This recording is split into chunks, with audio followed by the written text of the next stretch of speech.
Hoje ou amanhã, iremos para a cidade tal, e lá passaremos um ano, e negociaremos, e teremos lucros. Vós não sabeis o que sucederá amanhã. Que é a vossa vida? Sois apenas como neblina que aparece por um instante e logo se dissipa. Em vez disso, deveis dizer: se o Senhor quiser, não só viveremos, como também faremos isto ou aquilo. Agora, entretanto, vos jactais das vossas arrogantes pretensões. Toda jactância semelhante a essa é maligna. Portanto, aquele que sabe que deve fazer o bem e não faz, nisso está pecando. Vamos orar? Fala conosco, Senhor. Abençoa a ministração da Tua palavra. Alimenta, cura, restaura, direciona. Senhor querido, liberta pelo poder da Tua palavra e promove fé. Constrói a Tua igreja, Senhor. Discipula-nos, Senhor, pela Tua palavra, ó Deus. Vem moldar em nós o Teu caráter. Vem, Senhor, fazer com que cada um de nós nos submetamos, Senhor, ao Teu reino, à Tua justiça. Senhor, é a Tua vontade. Nós pedimos, Senhor, ensina-nos a contar os nossos dias para que alcancemos corações sábios. Nós pedimos o nome de Jesus e a igreja diga amém. Poder sentar, irmãos.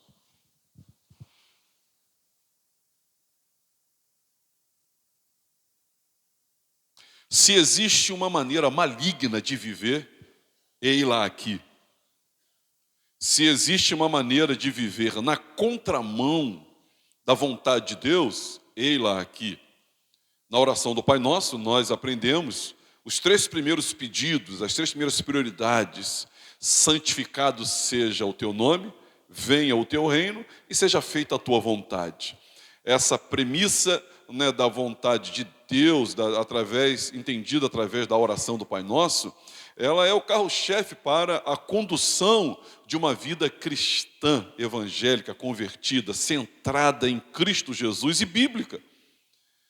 É muito comum, é muito natural, não se escandalize nem se espante, nós termos pessoas que, não obstante professando a fé em Jesus Cristo e na sua palavra, mas não usam a palavra e nem vivem, nem aplicam como regra de vida prática. É muito comum, muito comum.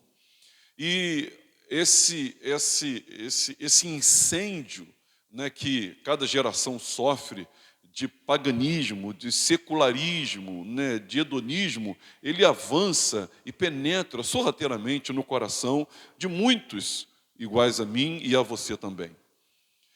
Nós estamos, irmãos, assim, com a nossa consciência equivocada quando salvaguardamos a nossa idoneidade espiritual, quando dizemos assim: bom, eu não estou fazendo nada de imoral, bom, eu também não estou fazendo nada de ilegal, então está tudo bem. Eu entendo que é essa vida que Deus quer para mim. Eu não tenho nada de imoral, pastor. Eu também não tenho nada de ilegal, então eu devo estar com uma nota boa lá no céu. Esse é um ledo engano, irmãos, que o diabo certamente trabalha isso na minha e na sua mente também, tentando que eu e você nos auto-justifiquemos com um verniz que cobre os nossos pecados, que cobre a raiz da nossa maldade. E esse texto é um texto onde Tiago, falando para os irmãos da dispersão, ele relata aqui um estilo de vida que não é cristocêntrico, que não é evangélico e que chega a ser maligno. Nós pensamos tão bem da gente, mas tão bem da gente, cada um de nós, que a gente jamais consegue se enxergar num texto como esse. Jamais conseguimos enxergar qualquer viés de malignidade, de mundanismo na nossa própria vida. O orgulho, ele faz isso. O orgulho tem esse poder, de fazer com que você se enxergue como alguém tão bem, tão bom. A jactância também, ela faz isso. E ela faz com que você se perceba, se ache, se vanglorie. E é um caminho, irmãos, que ainda que estejamos com uma cruz aqui atrás, com a Bíblia aberta, com o Evangelho, hinos, ainda assim, não nos isenta de vivermos uma vida do estilo maligno, né, com muito de malignidade. Toda jactância semelhante a essa é maligna. Algumas versões dizem que é má, né? Mas esse texto está falando sobre isso. Nós temos, irmãos, inúmeras atividades, né, século XXI, né, mundo digital, envolvidos pela confusão, o frenesi do dia a dia, nas multitarefas que nós nos ocupamos e nos responsabilizamos. E nós, irmãos, somos assim expert em confundir o que é importante, né, com o que é prioritário. Nós vamos invertendo as coisas. Isso é prioridade. Aí o importante, você vai relegando a segunda, a terceira, última ou até esquecida instância. São as suas atribuições, são os seus comprometimentos, as suas ocupações, as nossas ocupações no trabalho, nos relacionamentos, né? Seja conjugal, seja maternal, seja paternal, seja filho, não importa.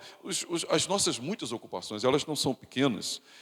O cuidado com a nossa própria saúde, o cuidado pessoal, o próprio descanso que a gente precisa tirar para nós, e o exercício da espiritualidade, né? O exercício da espiritualidade, a vida em comunidade, e isso ocupa a nossa vida por demais. Mas é possível a gente estar ocupado com o trabalho, o relacionamento, cuidado com a saúde, e ainda assim nós temos, né, algo de muito maligno no nosso estilo de vida. E isso é muito sutil e eu quero falar sobre isso aqui. A proposta é da gente, que Tiago faz aqui, é da gente arrumar a vida segundo o Evangelho. Nós, nesse mundo digital, inclusive, já não é de hoje, né, mas ainda no mundo digital, tempo de menos, atividades de mais. Nós temos pouco tempo e muitas atividades.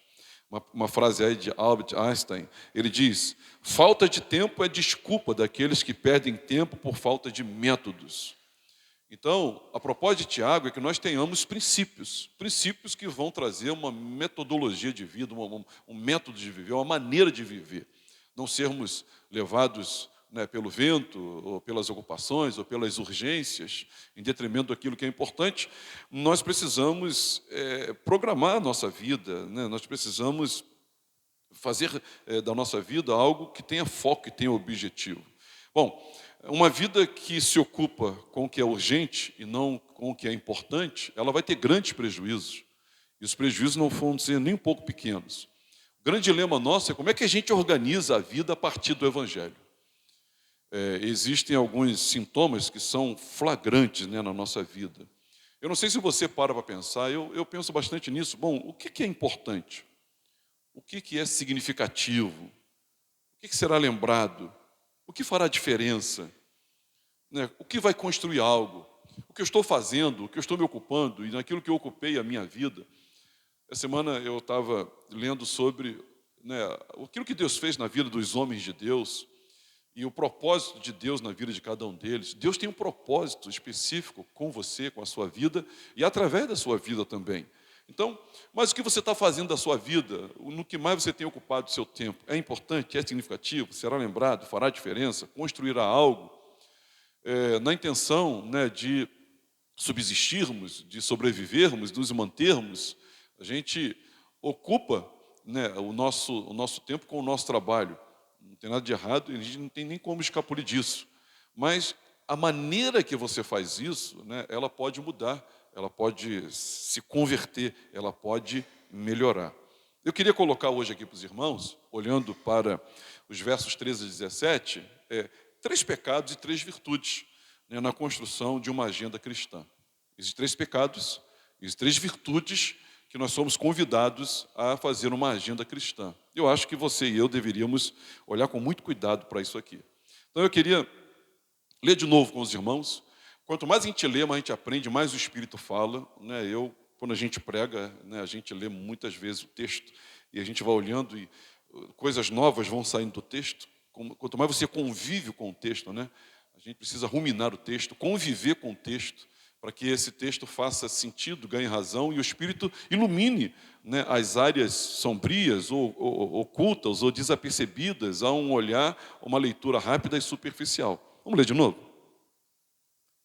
Atendei agora, vós que dizeis, hoje ou amanhã iremos para a cidade tal, e lá passaremos um ano e negociaremos e teremos lucros. Então, esse primeiro verso,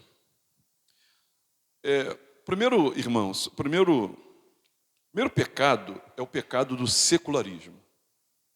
Secularismo é o primeiro pecado aqui. Autonomia e autossuficiência. Desprezo na participação de Deus e plena confiança no projeto humano. Preste atenção comigo. Quando ele diz, ouçam agora vocês que estão dizendo, hoje ou amanhã iremos para esta ou aquela cidade, passaremos ali um ano ali, faremos negócio e ganharemos dinheiro, né? E teremos lucros, ganharemos dinheiro. Bom, o que ele está dizendo com isso? Olha a pretensão. Primeiro, ele diz, atendei agora, vós dizeis, hoje ou amanhã iremos. Então, no secularismo, a gente olha para a vida e a gente determina o início do projeto. Veja bem, ele determinou o início do projeto. Iremos hoje ou amanhã. Hoje, no mais tardar amanhã, eu garanto que eu estou começando, que eu estou indo, que eu estou fazendo. Passaremos ali um ano, teremos negócio e ganharemos dinheiro. Então, ele determina o início. Agora, preste atenção, o que tem de mal nisso? Preste atenção no que ele está dizendo. Eu não sei qual é o teu projeto de estudar, casar, noivar, mudar, se formar, aposentar, construir, criar. Eu não sei qual é o teu projeto, mas seja ele qual for, ele aqui, a crítica, né, o flagrante que Tiago está dando, ele está dizendo, olha, vocês determinam o início do tempo de vocês. Depois ele diz, olha, vocês determinam aonde isso vai acontecer. Porque ele diz assim, olha, iremos para esta ou aquela cidade, ou iremos para a cidade tal. Nós vamos começar tal dia, e nós vamos para tal lugar. Ok. Passaremos ali um ano, teremos negócio e ganharemos dinheiro. Determina o prazo também. Ele diz, olha, nós vamos e em tanto tempo eu resolvo isso. Com X tempo eu resolvo isso. Ele diz, passaremos um ano. Então, determina o prazo. E também determina a atividade que vai fazer. Olha, eu vou começar no dia tal ou no dia seguinte, mais tardar, fique tranquilo.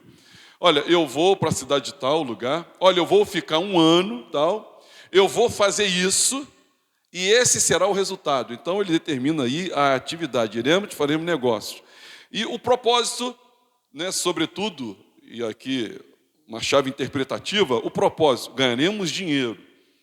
Então, isso aqui, irmãos, é secularismo. Ou seja, o que a gente quer dizer com isso?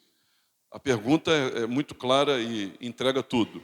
Onde está Deus nesses planos? Você não vê Deus aqui. Deus não faz parte da conjunção, né? Deus não faz parte dos projetos, Deus não está aqui. Ouçam agora, hoje ou amanhã é o início, iremos para a cidade tal, é o lugar, passaremos ali um ano, é a duração, faremos negócio, é a atividade, e o propósito final, ganharemos dinheiro. Aí você pega isso e encaixa isso na sua faculdade, no seu casamento, no seu curso, na sua mudança, nesse negóciozinho que você vai abrir, nesse curso de inglês que você está fazendo. Você pode encaixar isso onde você quiser. Encaixe isso onde você quiser. Porque o nome disso, irmãos, é secularismo. Esse comportamento já nos vem desde Eva e Adão. Adão e Eva, quando convidados pela serpente, ou seja, Deus não fez parte daquilo ali. E eles fizeram planos do que ia acontecer, do que iam fazer e do resultado daquilo. Na Torre de Babel, eles fizeram planos, o que ia acontecer, como fariam e o resultado daquilo ali. Na parábola do rico insensato, ele também fez planos de lucrar, de se dar bem. O que é isso, pastor? Isso é secularismo. Eles estavam vivendo uma vida secular, ou seja, uma vida distinta, à parte, separada de Deus, do propósito de Deus, de uma teocracia, de uma vida cristocêntrica. Estavam fora disso. Então o nome disso é secularismo. Agora, perceba que ele diz assim, no versículo 16, né? Agora, porém, vocês se vangloriam das suas pretensões. Toda vanglória como essa é maligna. É maligno. Todo viver à parte de Deus, ele é maligno. Porque não existe vida à parte de Deus. Todo viver que o propósito não começa e termina em Deus, ele é maligno. Porque não existe nada que há de subsistir que não tenha começado em Deus e tenha voltado para Deus. Quem está entendendo, diga amém. Ou seja, então, nós temos aqui 3 pecados. E Tiago, ele tá denunciando esses pecados. Mas esses pecados acompanham a humanidade e ele tem feito parte da igreja. Inclusive, irmãos, a verdade é que esse estilo de vida aqui é um grande câncer que logo, logo, ele se espalha, ele dá aquela metástase e ele termina com a igreja na cidade, ele termina com a igreja no país, ele termina com uma igreja no continente.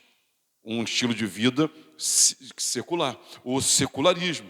Onde está Deus aqui nesses projetos? Não tem Deus. E onde não tem Deus, há uma ação maligna. Onde Deus foi rejeitado, preterido, colocado para fora, há uma ação maligna ali. Talvez, e eu vou falar isso daqui a pouco, mas você não vê nada de imoral aqui. Você não vê nada de ilegal aqui. Mas você não vê Deus aqui. Então nós, irmãos, assim, nós anestesiamos a nossa consciência dizendo, eu estou levando a vida bacana. Porque eu tenho projetos que são, ninguém pode dizer nada. O pastor vai até testemunhar lá na frente que eu tive essa vitória. Onde está Deus nisso? E aqui você vê que Deus ele não fez parte, né, do processo. Deus não fez parte. Segundo pecado, irmãos, que cometido aqui, e ainda hoje continua devastando cristãos, famílias e igrejas, é o materialismo. Não somente uma vida à parte de Deus, mas é uma vida, irmãos, de ter, é para ter. Ouço agora vocês que dizem, faremos negócio e ganharemos dinheiro. É uma agenda prioritariamente montada no ter. É uma agenda montada no ter. Ter para si, ter para os seus. É apenas do ter.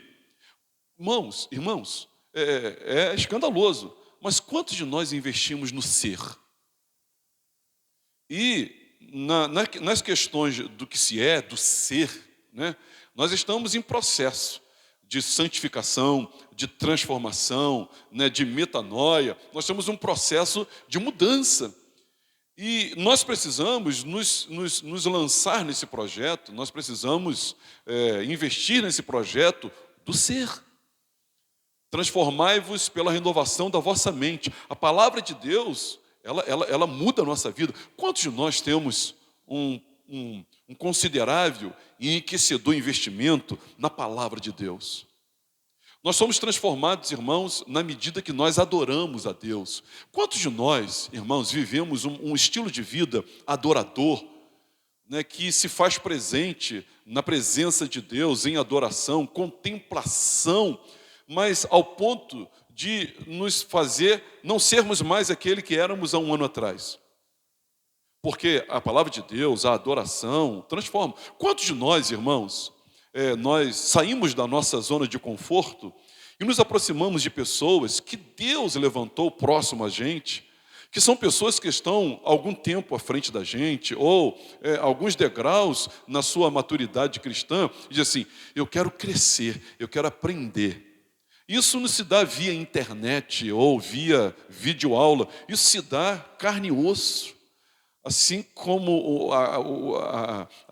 o aço, assim como o ferro afia o ferro, assim um amigo ao seu amigo, quando nós nos deixamos moldar. Então, esse materialismo aqui, a ênfase é ter. Nós estamos preocupados no ter, né, ganhar, ter dinheiro. O dinheiro é um Deus, né? O dinheiro é um Deus, mamon. O amor ao dinheiro, a raiz de todos os males, muito nessa cobiça, escreveu o apóstolo Paulo a Timóteo. Logo, irmãos, é uma agenda prioritariamente montada para ter. Pastor, o que tem de mal nisso? Olha, segundo a nossa Constituição, nada. Segundo o Código Penal, nada. E segundo a nossa ética, não tem nada, tudo bem. Mas a questão aqui é a seguinte, irmãos, essa não é a prioridade da vida do cristão. A prioridade da vida do cristão, se você lembrar, né, fazendo menção aí às bem-aventuranças, bem-aventurado é aquele que tem, bem-aventurado é aquele que é. Feliz não é quem tem, feliz é quem é. Nós fomos contaminados, contagiados, né, persuadidos aí por essa filosofia materialista. Então, a pergunta que não quer calar, nesse segundo pecado é: onde está o ser nesses planos? Os projetos que você tem para a sua vida, você tem projetos para daqui a 1 ano? Você tem projeto para daqui a 5 anos? Sabe, irmãos, é uma agenda montada no ter. O ser, ele vai sendo desconstruído, o ser, ele vai sendo, sabe, maculado, e nós não estamos nos importando com isso. Nós entregamos isso ao acaso, ou entregamos isso assim, não, Deus vai fazer o resto. Não, nós precisamos olhar para nós e dizer: Senhor, transforma-me, muda-me. É o vaso nas mãos do oleiro. Nós temos a Bíblia como sendo espelho para nós, mostrando a nossa carranca e mostrando a beleza de Cristo e o quanto estamos defasados com relação ao nosso caráter, né, e ao nosso coração, à nossa mente, de quem é Cristo e quem nós somos de fato. Logo, irmãos, onde está o ser? Quem você quer ser? Se eu perguntar para você, o que você quer ter daqui a 1 ano? Eu tenho certeza que com uma rapidez muito hábil, você fará uma relação de 5, 6, se não 10 coisas. Agora, se eu perguntar para você, quem você quer ser daqui a 1 ano, daqui a 5 anos? O que você quer ser? Que tipo de cristão, que pessoa, que ser humano você quer ser? Talvez eu vou precisar aí de muito tempo para a gente redescobrir, ou perguntar, ou nos questionarmos, para a gente anotar isso, porque o ser está longe. Só que isso aí está na contramão da proposta de Deus para a minha e para a sua vida também. Nós precisamos arrumar a vida segundo o Evangelho. E o materialismo presente, né, latente em nós, ele em nada colabora. Pelo contrário, só atrapalha. E também o materialismo e o secularismo, irmãos, só estão atrapalhando. E é uma proposta maligna, é uma proposta mundana nós vivermos assim ou dessa forma também.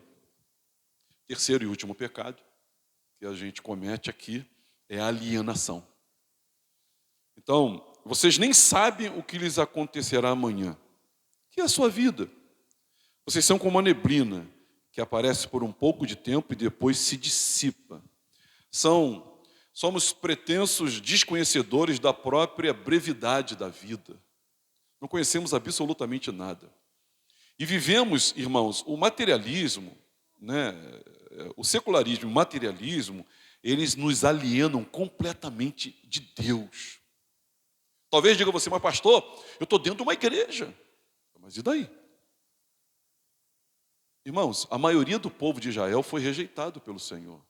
Não conheceram como Messias e estavam na contramão do projeto de Deus, soteriológico, salvífico. Não entendiam absolutamente nada e eram conhecedores, exímios conhecedores, né, da lei, mas completamente deturpada. Essa vida, essa alienação de Deus.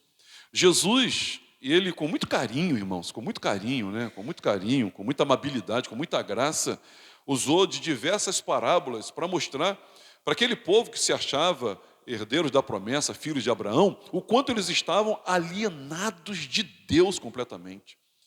Jesus, colocando em risco a própria vida, os confrontou dizendo: vocês são uma cambada de alienados. Quando ele conta, por exemplo, a parábola do bom samaritano, meus irmãos, ele falou de um sacerdote, não era pouca coisa. E ele falou também, irmãos, de um levita. E colocando ali aquele moribundo que havia sido assaltado e despido, encontrado à beira do caminho, ambos se esquivaram dele. Jesus está dizendo: vejam como vocês são alienados.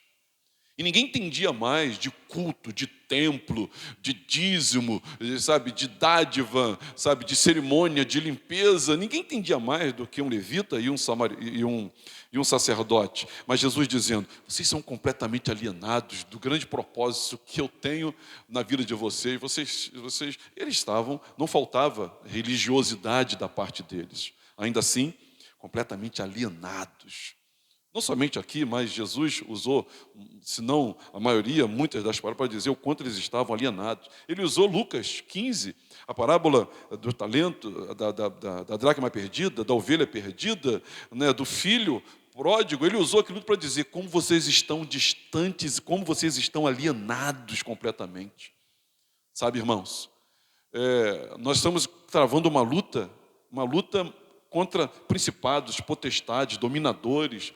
E Satanás, ele tem investido, irmãos, numa luta mais sutil do que você pode imaginar. Paulo, quando escreve aos Coríntios, ele vai dizer que ele estava muito preocupado com a sutileza da serpente, de persuadi-los a não viverem o genuíno evangelho. Ele estava muito preocupado com eles, porque o diabo é muito sutil para enganar você, enganar a mim também.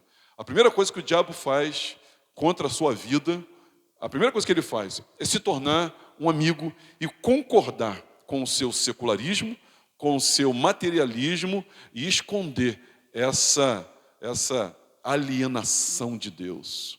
E confunde-se com religiosidade e espiritualidade. Meus irmãos, espiritualidade é uma coisa, religiosidade é outra, completamente diferente, e nós precisamos estar atentos para isso. Portanto, irmãos, ser humano que, individualizado em suas próprias buscas, perde a consciência da sua identidade e vocação. Então, na busca de realizar os seus sonhos e de alcançar a felicidade tão aclamada pela humanidade, tão desejada, tão ovacionada, nós, irmãos, nos tornamos seres individualizados nas nossas próprias buscas, perdendo a consciência da nossa identidade, vocação e brevidade. E o propósito de Deus, né, de estarmos aqui? A gente perdeu isso completamente. O que é isso, pastor? Irmão, isso aí é uma vida, eu não sei se é uma vida maligna. Repete comigo, é uma vida maligna. O grande problema da gente falar isso, que é uma vida maligna, porque nós, irmãos, nós criamos algumas equações, né? Nós criamos algumas verdades e elas estão como que cauterizadas em nós. Lembra que antigamente era dito por escravo, né, que ele não podia beber manga e leite, não é isso? Não podia manga com leite. Aquilo entrou na cabeça dele. Depois que isso foi desconstruído, até hoje tem gente que diz, não, manga com leite, na via das dúvidas, melhor você nem tomar isso. Não toma. Então, aquilo fica impregnado, não é verdade, ficou impregnado. Ficou impregnado na gente que se eu não estou levando uma vida imoral, e se eu não estou levando uma vida ilegal, está tudo legal, está tudo bem.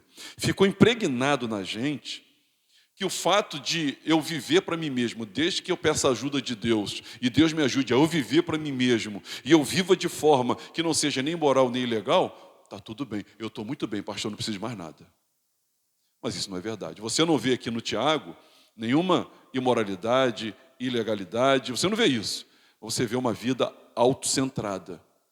Você vê uma vida secularizada. Você vê uma vida materialista. E que é uma vida alienada de Deus, que se perdeu completamente a consciência da sua identificação, vocação e propósito. Tem duas palavras que ele usa aqui, eu fiz questão de copiar do dicionário e colocar aqui, né? Arrogância. Arrogância é um forte orgulho ou atitude extrema de autoimportância, em particular. Uma perda de contato com a realidade e superestima das próprias competências ou capacidades. Isso é arrogância. E a jactância é um comportamento, né, de quem age com arrogância, prepotência, altivez, ação hábito de se gabar, se vangloriar de suas próprias qualidades. Então, ainda, mais uma vez, nada de legal, nada de moral, nada de profano, porém maligno. Porém maligno. E isso tem que ser visto direitinho aqui, irmãos. Portanto, a pergunta que não quer calar, quanto ao propósito da vida, onde está o verdadeiro propósito da vida? Onde está? A confissão de fé de Westminster ajuda a gente, e as confissões, qual o propósito do ser humano? Hein? Adorar a Deus, desfrutar da sua presença. Repete comigo. Adorar a Deus e desfrutar da sua presença. Quem aqui já estudou a classe do catecismo na igreja? Levante a mão. Não, daqui da igreja, né? Do outro lugar. Catecismo. Quem não estudou? Levanta a mão. Quem não estudou? Pastor, não conhecia ainda não. Você precisa passar por lá. Porque a gente são 52 perguntas, né? E ali, a primeira né, essa cesta básica doutrinária, ela diz o seguinte, e a síntese, a suma, né, da Bíblia: qual o propósito da sua vida? Adorar, glorificar a Deus e desfrutar da presença dEle. Então você existe para Deus, não é que Deus que existe para você. Portanto, irmãos, eu queria agora colocar as virtudes e propor que nós arrumemos as nossas vidas conforme o Evangelho. Amém, irmãos?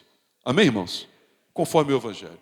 Porque senão você vai estar na contramão. Não obstante você ser uma pessoa honestíssima, boníssima, queridíssima no nosso meio, amabilíssima, boa de se conviver, mas secularíssima, materialista e alienado de Deus completamente. Eu posso muito bem viver alienado de Deus quando eu peço que Deus faça o que eu quero. Deixar de ficar alienado de Deus é quando você diz assim: Senhor, o que o Senhor quer que eu faça? Vem fazer a tua vontade, venha o teu reino. Aí você deixa de ser alguém alienado de Deus, porque pedir a ajuda de Deus, meus irmãos, isso aí até o ateu pede. Até o ateu pede.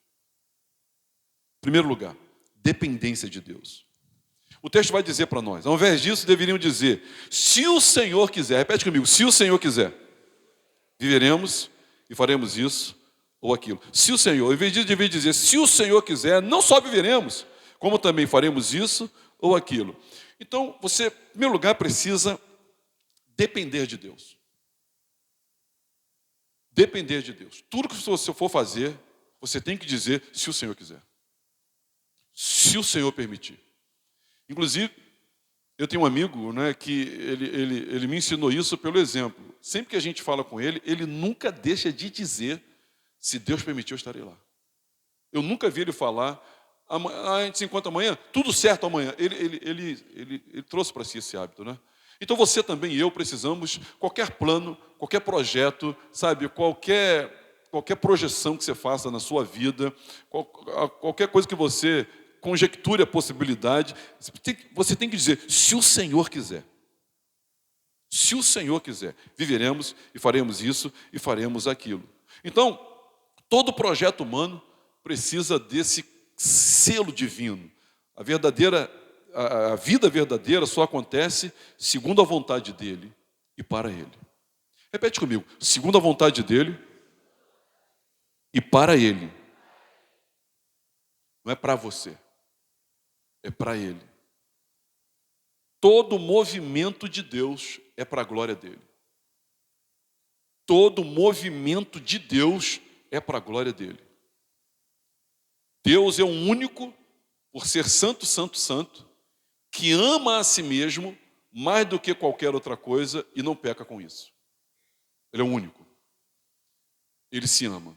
Ele vela e zela pela sua própria glória. Tudo ele faz para a glória dele. Ele não faz por mim, ele não faz por você, ele faz para a glória dele.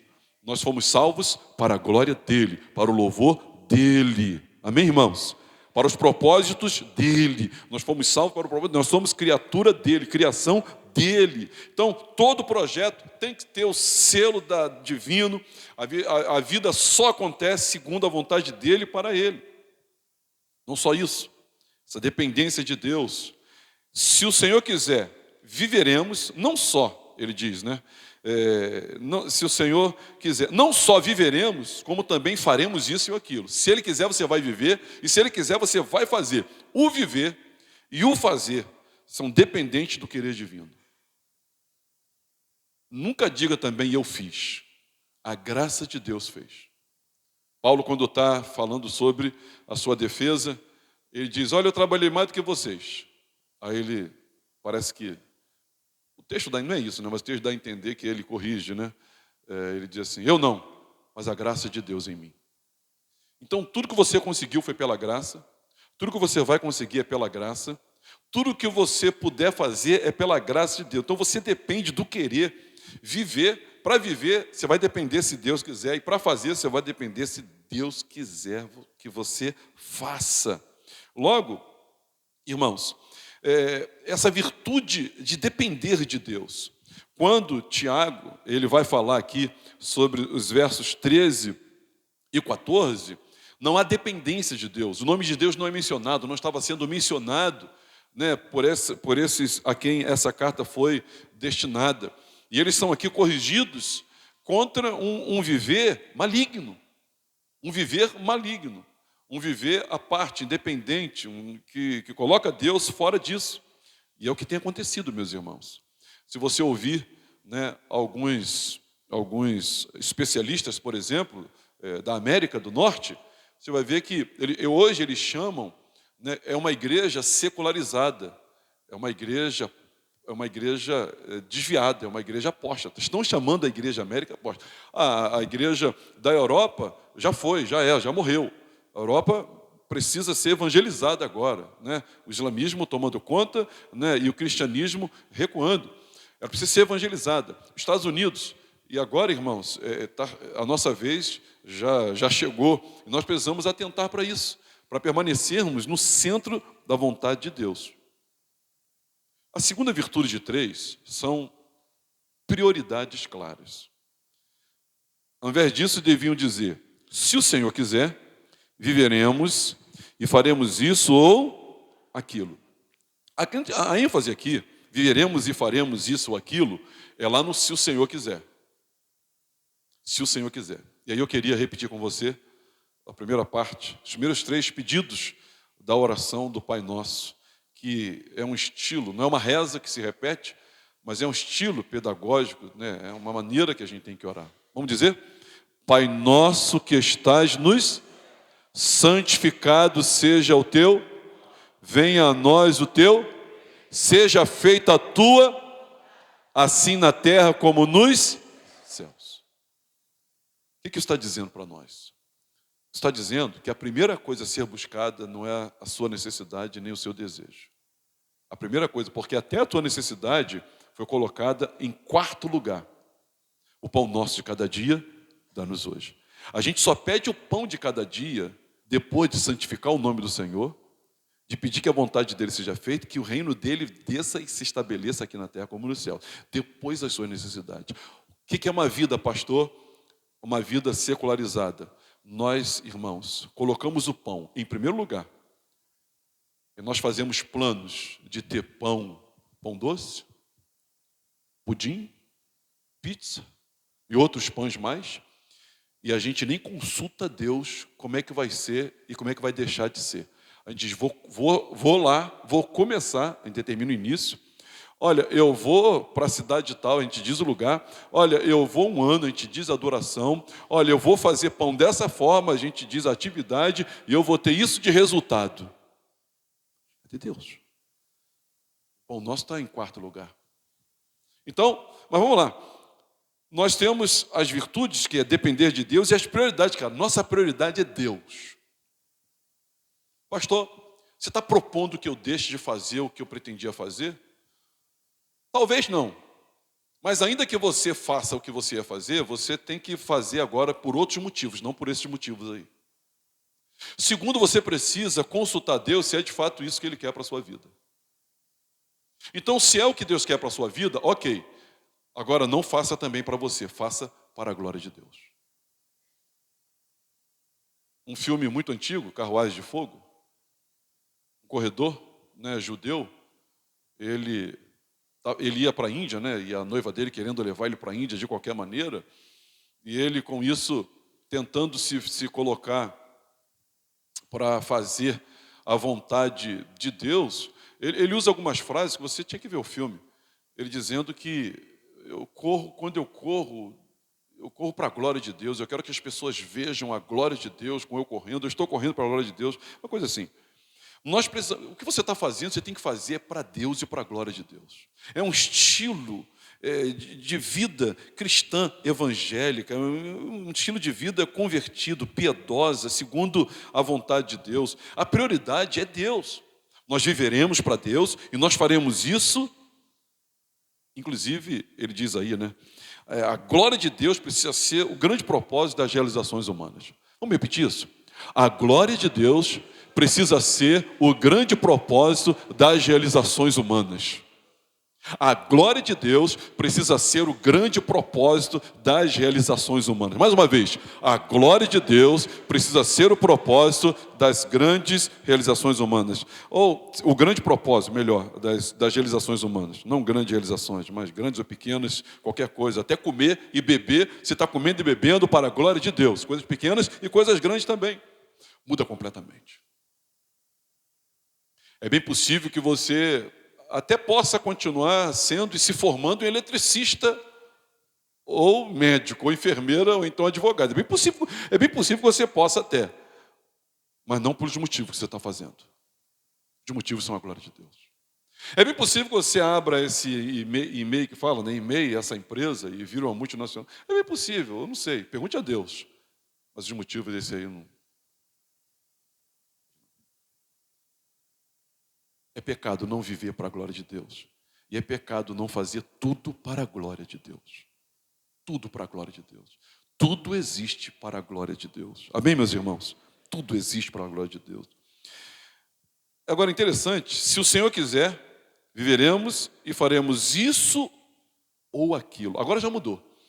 Ele está ensinando aqui. Porque quando você vê no versículo 14, vós não sabeis, versículo 13, diz assim: atendei agora ao voto que dizeis, hoje ou amanhã iremos para a cidade tal, negociaremos e teremos lucros. Ele diz exatamente o que vai fazer. Já aqui, Tiago, ele diz assim, olha, ao invés disso, devemos dizer, se o Senhor quiser, viveremos e faremos isto ou aquilo. Repete comigo, ou aquilo. Isto ou aquilo. É Deus que sabe. Não é isso. Não é isso e aquilo. Porém, isto ou aquilo. Deus dará a resposta. Deus sabe. Deus orientará. Deus guiará. Você não pode determinar hoje. Nada contra você fazer planos. Mas a resposta certa vem dos lábios do Senhor. Você tem que ter a resposta certa. Na argumentação, né, na retórica aqui de 13, 14, eles, irmãos, já têm a resposta. Nós iremos e nós faremos. Não, você pode fazer o plano, mas a resposta certa vem dos lábios do Senhor. Agora, ele vai terminar dizendo assim, ó, versículo 17, ele vai dizer assim, ó, portanto, aquele que sabe que deve fazer o bem e não faz, nisso está pecando. Então, a primeira virtude, irmãos, dependência de Deus, prioridades claras, prioridade é Deus. E uma determinação altruísta é a terceira virtude. Pense nisso, pois quem sabe que deve fazer o bem e não faz, comete pecado. Portanto, aquele que sabe que deve fazer o bem e não faz, nisso está pecando. Bom, é uma determinação altruísta. Meus irmãos, quem tem sonhos como eu e projetos, né, e desejos e ambições, eu tenho, todo mundo tem, você está vivo. Quem tem também, levanta a mão assim e diga graças a Deus. Agora, minha pergunta para você é a seguinte. A pergunta é duas. Primeira pergunta. Quantas pessoas se beneficiarão se você for abençoado? Eu não estou falando do teu filho nem da tua mulher. Nem do teu pai nem da tua mãe. Isso aí, por favor. Quantas pessoas serão beneficiadas?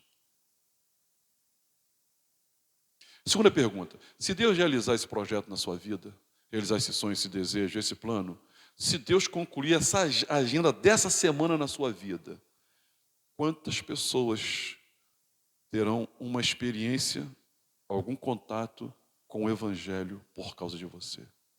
Quantas pessoas?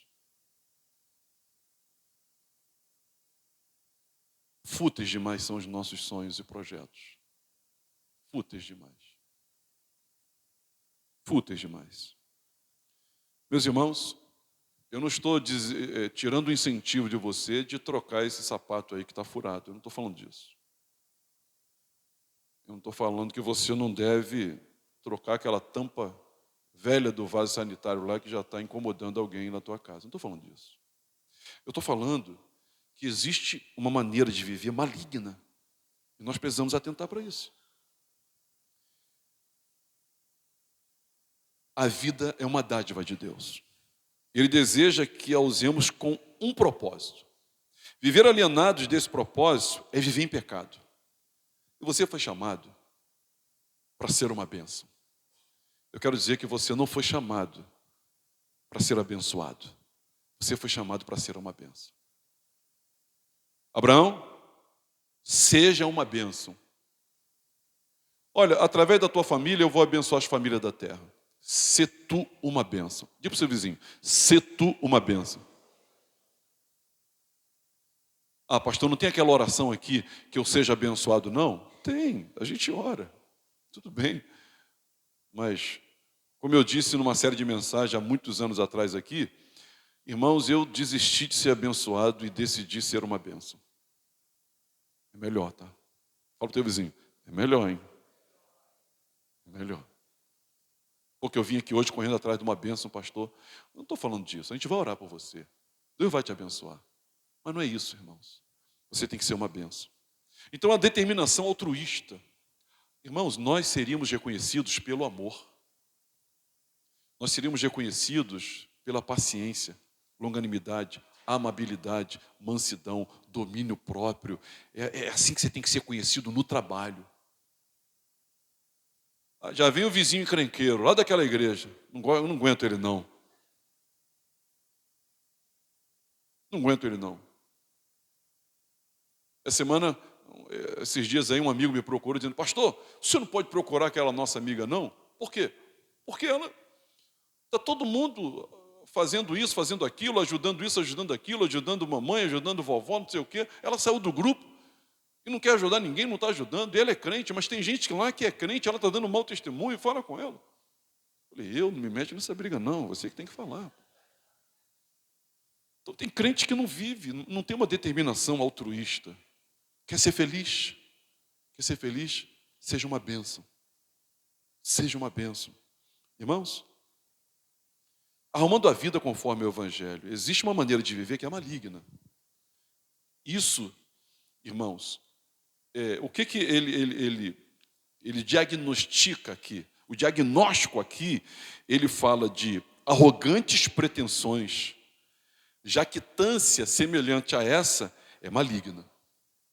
Então, essa arrogante pretensão de viver para si, essa arrogante pretensão de viver secularizado, num mundo em busca de materialismo, essa arrogante pretensão, sabe, de viver alienado de Deus completamente, sem considerar que você não controla o futuro, a brevidade da vida, a gestão da vida, né, da parte de Deus, esse secularismo, essa alienação, é uma vida que não tem nada, você não está vendo imoralidade, mas não quer dizer que não tenha malignidade, tem. Você não está vendo aqui, irmãos, ilegalidade, mas tem aqui malignidade nisso. Agora, a proposta dessa dependência, né, de Deus é dizer, se o Senhor quiser, tudo, eu dependo de Deus para tudo. Então, eu jamais faço planos, nós jamais devemos fazer sem dizer se o Senhor permitir, se o Senhor quiser. Segundo, a prioridade é Deus. Irmãos, eu já falei aqui algumas vezes, tem coisa que a gente tem que voltar a repetir, né? Uma coisa é você se converter. Sabe a diferença? Gente que se converte, gente que muda de Deus. Vou explicar para você. A pessoa que se converteu é a pessoa que mudou de Deus. Então, vamos supor que todos nós aqui servíamos a uma entidade ou uma religião Y ou X. Nós servíamos. Então, nós íamos na nossa religião, na entidade, ou sei lá, no nosso ídolo, e nós dizíamos para o ídolo, nós prestávamos favores para o ídolo, nós orávamos, nós acendíamos uma vela, nós arriávamos despacho, nós buscávamos para que ele atendesse, nos socorresse, fizesse a nossa vontade, porque, poxa, nós nascemos para ser felizes. Então, a gente está assim, ó. Olha aqui, ó. E aí a gente vem para a igreja. Isso é mudança de Deus. Você mudou de Deus, você não se converteu. Aí você veio para Jesus. Porque em alguns lugares é até moda ser cristão agora, ser evangélico. E aí você, agora é Jesus. Então, assim, Jesus, o Senhor vem me abençoar. Então, inclusive, eu já até comprei a passagem, agora o Senhor abençoa. Eu já até assinei o contrato, agora o Senhor abençoa. Olha, eu já até disse que vou, então o Senhor, por favor, vem comigo. E aí você não é conversão. Você mudou de Deus. Converter é diferente. Converter é quando agora você não está mais assim dizendo, Senhor, vem. Agora sim, Senhor, como é que eu te sirvo? Qual é a tua vontade? Qual é a sua prioridade? Senhor, e se é para a tua glória, e o Senhor está nisso, isso vai te agradar, vai afetar a eternidade. Senhor, aí você está tentando, você quer servi-lo, você não quer ser servido por ele. Você quer viver para ele, não quer que ele viva para você. Isso é conversão, mudou a direção. Agora, né, não é mais, ele veio até você, obviamente, senão você não foi a ele, mas ele veio até você e agora você está buscando fazer a vontade dele. Pai nosso que estás nos céus, santificado seja o teu nome, venha a nós o teu reino, vem fazer a tua vontade, aqui na terra, como ele é feita nos céus. Em quarto lugar, irmãos, quarto lugar, o pão nosso de cada dia, dá-nos hoje. Quarto lugar.